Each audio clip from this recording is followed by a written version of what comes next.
Hey guys, so look at those beautiful mountains. So today I'm not riding over there. I'm usually over there like on that it's that second biggest mountain over there. Not all the way to the top, but almost all the way to the top. And I'm at Cherry Canyon watching the sunset. As you can see, it's about to set. This is La Cañada, or La Cañada Flint Ridge, and over there is Glendale, and over there is downtown Los Angeles. And if there wasn't that haze and smog covering the city, you would probably see the ocean. But you know, it's Los Angeles. Air quality index is, on a good day, it's in the high 20s, low 30s. On a bad day, it's in the 50s and 60s, sometimes even like 70s and 80s anyway. So here's my bike, and today I'm riding my 7 Sola, and that's because I'm riding this easy trail, and I just wanted to have a chill ride. It's Cinco de Mayo, so I'm out here riding my bike on May 5th, and it's a traditional holiday. Go get your guacamole and margaritas. I'm not going to do that. I'm just going to do a chill ride and enjoy my single speed with this big gear, or easy gear, this endless kick-ass cog, 24 tooth in the rear. I have a 32 in the front. I'm going to get a 34. That's why I got that big 24.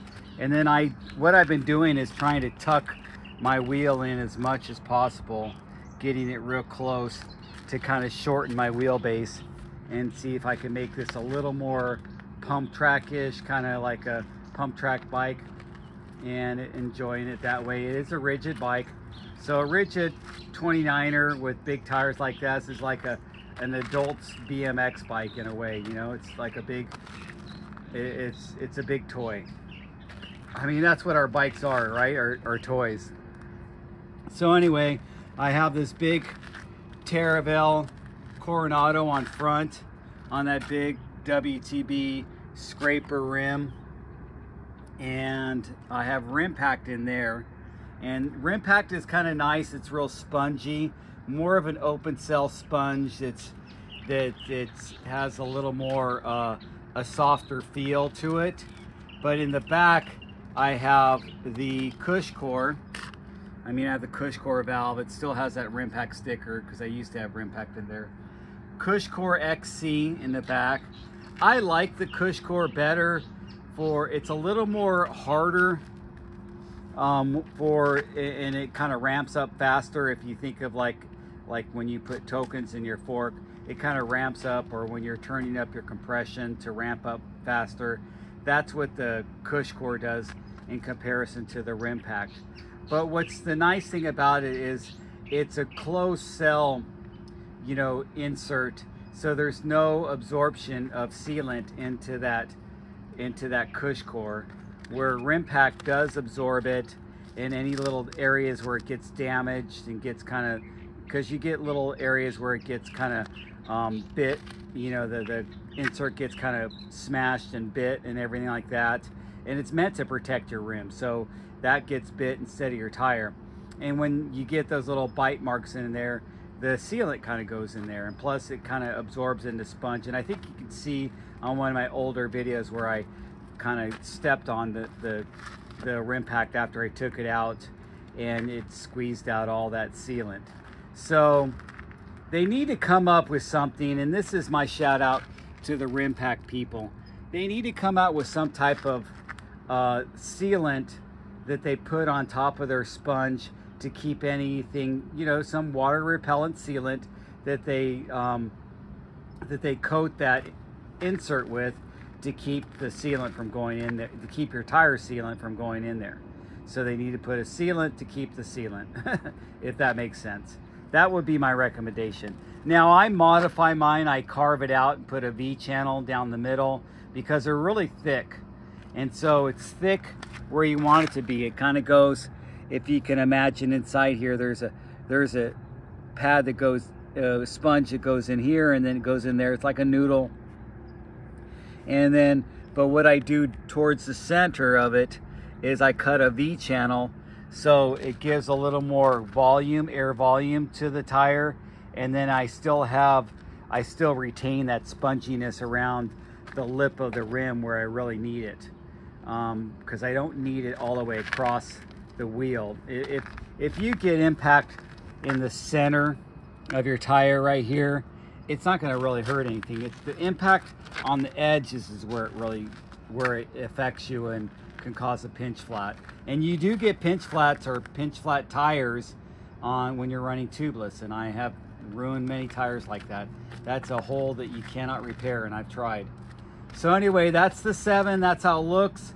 I'm getting ready to put my lights on and have a nice descent down these sweet trails. It's really beautiful out here. Look at that beautiful sunset. And look at all these beautiful trails.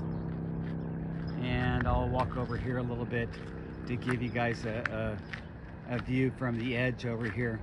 But look at that. This is the San Gabriel Valley foothills right here. We're butted up against those San Gabriel or the Gabrielino Mountains right there. That mountain range goes all the way across there, starts all the way out, and I guess in San Bernardino, and then or at least Azusa, and then comes all the way out here and goes all the way to La Cañada and Flint Ridge area, which we're in right now. And right there in the middle, that's over there is kind of a little more Tahunga and Sunland area, and then you get over there and that's the Brown Mountain area over there.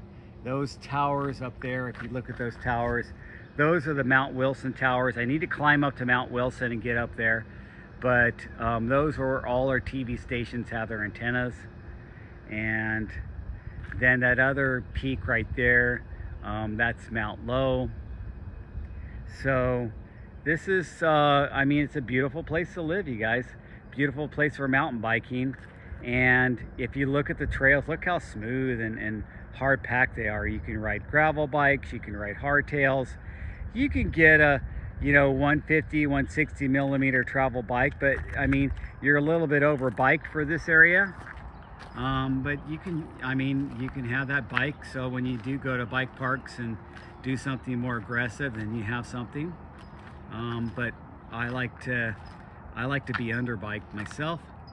Anyway, so another look at the 7 Solo, the way I got it set up right now with that Chromag Phase 30 rim and Terravel A lines on the rear. All of my tires are light and supple, and so I can run a little higher pressure, but it still has a supple feel. And I really haven't changed too much on there since my last videos. You guys can look at my last videos, and the only thing I have to continually change is that bottom bracket, but this one is holding out. It's doing fine. I think I need to drop some new bearings in my headset.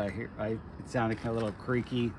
I put bearings, or I have somebody press bearings in my hubs every so often. But other than that, this thing has been solid. With a rigid single speed, there's not a lot of maintenance, and that's one of the advantages. Anyway, leave your comments below. Let me know what you think, and thanks for watching, you guys. I appreciate it.